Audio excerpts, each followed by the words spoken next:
Hello vlog. I am ready to go to Dollar Tree. We are gonna be shopping at a couple Dollar Trees to see what books we can find because my area does pretty good. It's like a hit or miss, but majority of the time I go, I always find some good deals and very well known books. So I'm kind of excited. I want to take you guys along with me, see what we can find. If you like this video, please give it a thumbs up and subscribe. It would really mean a lot to me. And let's go. Let's see if we can find some good books.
Have a huge Dollar Tree book haul. Oh my gosh.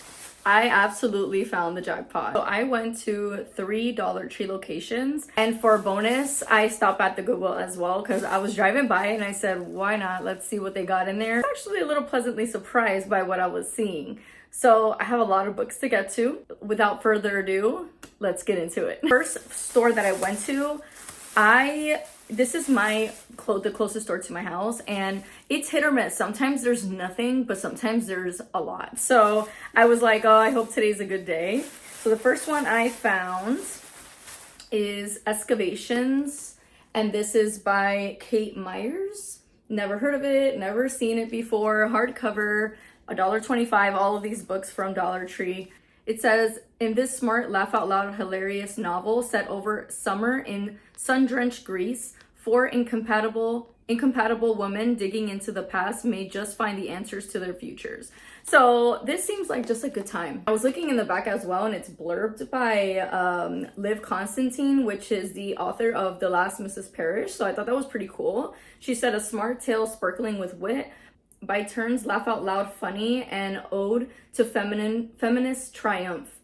So I love anything feminist. So yeah, this sounded pretty cool for $1.25, and the cover I like a lot too. And then the next one, the cover of this one, it just drew me in. Reluctant Immortals. And this is by Gwendolyn Kiste. I think that's how you say that. Oh, I love this cover. The pink, the pearl. Oh, it's so pretty.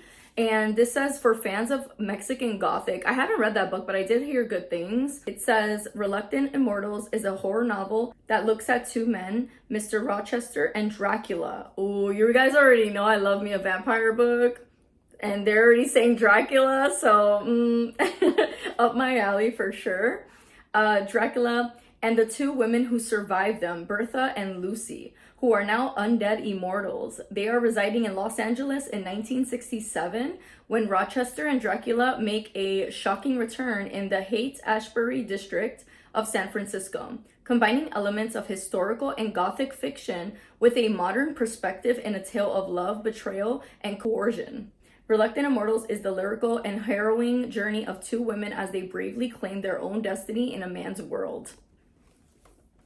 That sounds so good. I can't believe I got this for $1.25. And I've never heard of this. So if you've read any of these books, please let me know. But holy shit, I definitely want to read this. It looks like a romance. I did want to grab a couple of romances. You guys know I don't really gear towards romance, but I've been kind of in a romance mood lately. I don't know. So this one, the cover looks really cool too. I really like that cover. And it's You Can Go Your Own Way by Eric Smith. And it says, a sweetly charming love story that leaves the reader with a lasting sense of hope. Yeah, and actually Emily Henry blurbed it, and that's what made me like, okay, let me get it. I've never read Emily Henry, but I just hear good things. And she said the perfect novel to snuggle up with. I just love a little cozy romance, so can't go wrong with that, right? One I got was Cult Classic, and it is by Sloane Crosley. Cool cover too. All these covers are really, really nice. And present coverage in ways both comic and eerie, as Lola is forced to decide if she will surrender herself to the conspiring of one very contemporary cult. It says, Cult Classic is an original, a tale of love, memory, morality, and mind control, as well as a fresh foray into a philosophy of romance. Is it possible to have a happy ending in an age when the past is ever at your fingertips and sanity is for sale? What I'm getting at, it's like a romantic thriller cult with magical realism. Very interesting. This one is Who is Maud Dixon? A dark comedy meets twisty thriller couldn't be more fun. And this is by Alexandra Andrews. The cover seems really intriguing. Anything with like eyes on it, that's pretty cool. And this is a twisty spicy that pits two very determined women against each other, but in a good way. Is this sapphic? Ooh, don't tell me.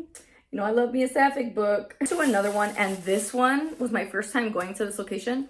And holy shit, I literally found the jackpot. There was so many books, like good books. So I couldn't say no. I literally got like 10 books in this location. First one I got is Only If You're Lucky. And this is by Stacy Willingham. I've never heard anyone talk about this book specifically, but if you have, let me know. Oh, that's right. So Stacy Willingham, she wrote the book Flicker in the Dark. And I did read that one. I thought it was okay. It was decent in my opinion, but it was still good. Like I enjoyed it. So yeah, I'm like, okay, that's pretty cool that I found that. It's actually a historical fiction mystery. And I love a historical fiction. And this one sounded really intriguing. It's pretty much like, oh man, what's that show on Netflix that was actually a book? The Bly Manor House or something like that. I'll put a picture here.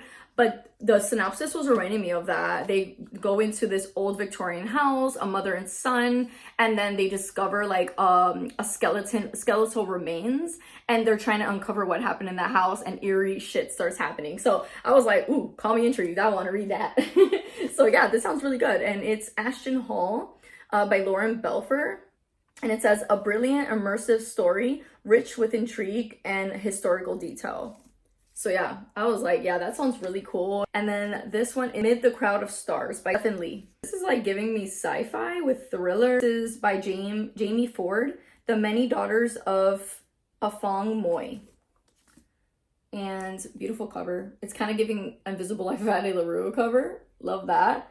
And this is probably gonna be a heavy read, but the synopsis sounded really good, so I just wanted to pick that one up. Another romance. I thought this was pretty cool. I love the colors. These colors always like draw me in. Jasmine and Jake Rock the Boat, and it is by Sonia Lally. Enemies to Lovers romance. The Anatomy of Desire by L.R. Dorn. And this is fans of true crime, murder mystery. This intrigued me, so I said, why not? This is blurred by Lisa Gardner. I thought that was cool too. This is by Jessica Ward, and it is the St. Ambrose School for Girls. And I love the pink and black. Oh gosh, so pretty. And it's a completely original, quietly chilling Mean Girls meets We Were Liars. Ooh, and that was by Lisa Gardner. Okay, that sounds so good. And then the last one I got at Dollar Tree was this one. And if you don't know, I love sunflowers. I love sunflowers. So this was, I was gravitated towards. And it is Hiddenville by Sam Rebelling. I don't know how. I'm not sure if I'm pronouncing that right, but it says a major new talent. And actually, this is blurred by R.L. Stine, the author of Goosebumps. Hello? I love Goosebumps. I love R.L. Stine. So I was like, oh my god, I have to get this. And look how cool this cover is. Like, it has the sunflower and then that creepy ass house in the middle. I was like, dude, that looks so cool. Unsettling, immersive, and widely entertaining debut novel from the exciting new voice in horror for fans of Paul Tremblay and Stephen Graham Jones. Ooh, yes, we love that. Ooh, yeah, this sounds really good. Last bag I got was from Goodwill. So the two books that I decided to go with was Dark Wood by Ruth Ware. And I've seen this going around social media, so I don't really know what this is about. But I know Ruth Ware is hit or miss to some people. I've never read any of her books. But I did hear good things about this. So I'm gonna, just see what it's about. And then the next one I saw was from Karen Slaughter. And I also haven't read anything from Karen Slaughter. And I heard she is a dark girl. She dark. And so I love dark books. So I said, well, why not? Girl Forgotten. Please let me know if you read this. Is it good? I know I'm gonna have to like mentally prepare myself for Karen Slaughter, so yeah, I'll pick this up eventually. Were all of my books. Oh my gosh, this was like the best discounted books trip that I've had in so long. I don't even know if I'm gonna have room on my shelves. Yeah, that was my haul. If you liked the video, please give it a thumbs up, subscribe. Please comment which book should I start with. I'll see you in the next video.